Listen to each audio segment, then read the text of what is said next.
Hello, this is Eric Colburn from EricColburn.com with this emergency AutoCAD Civil 3D 911 video. So Jack wrote to me and he wanted to know how to compute the volume of a stockpile. And this is how, I'll show you how in AutoCAD Civil 3D you can compare two surfaces to come up with what the net volume is between the two of them. So what you're looking at here are two surfaces. There's a larger surface which is just with gray with some contour lines, and that's what I call the existing conditions surface. And then there's a pile surface, which is the surveyed location of a pile of fill that was placed on this site. Okay, let's look at this in 3D, and you can see the existing condition is this condition surface is this gray larger surface, and then the pile is this purple surface. So first thing we can do is we can switch to the Analyze tab on the ribbon and click on in the Volumes and Materials panel, click on the Volumes dashboard, and then a little icon up here at the top is Create New Volume Surface. So under the name you can just take the default name that comes up, or you can type a new name. I'm going to type volume. And the key to this is you need to pick a base surface and a comparison surface.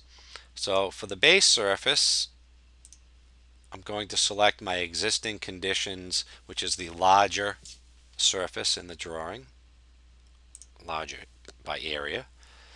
And then for the comparison surface, I am going to select the pile surface.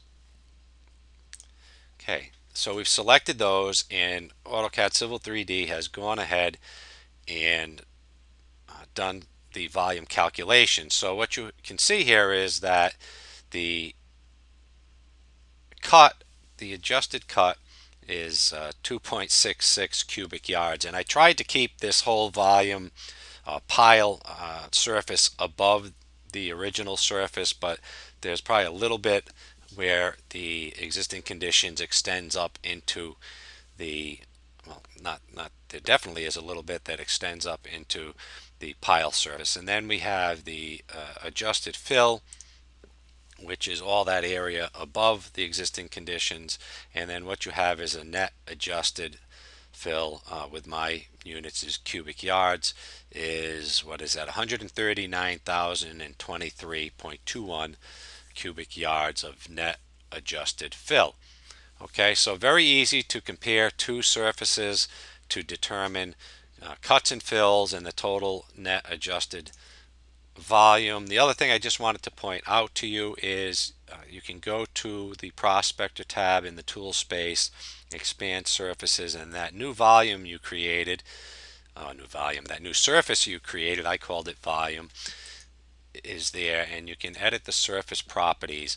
And if you go to the last tab for statistics in the surface properties dialog, you can expand volume, and those calculations and the values for the net volume, the cuts and the fills, and the adjusted and unadjusted values are all right there. So you can also look them up at that volume surface in of itself through the surface properties. So very simple to do, handy thing to know how to do. And for premium members, I'll be creating another video with some tips and tricks and a couple ideas of how to work with a situation like this, particularly if you don't have that existing surface to begin with, how to handle that kind of a situation. You can sign up on ericcolburn.com for premium membership if you're interested. And if you like this video and you would like to see more of my videos, please subscribe to my YouTube channel, and I look forward to seeing you on ericcolburn.com, where there's more information about surveying and AutoCAD Civil 3D. Thanks, work smart, and be brilliant.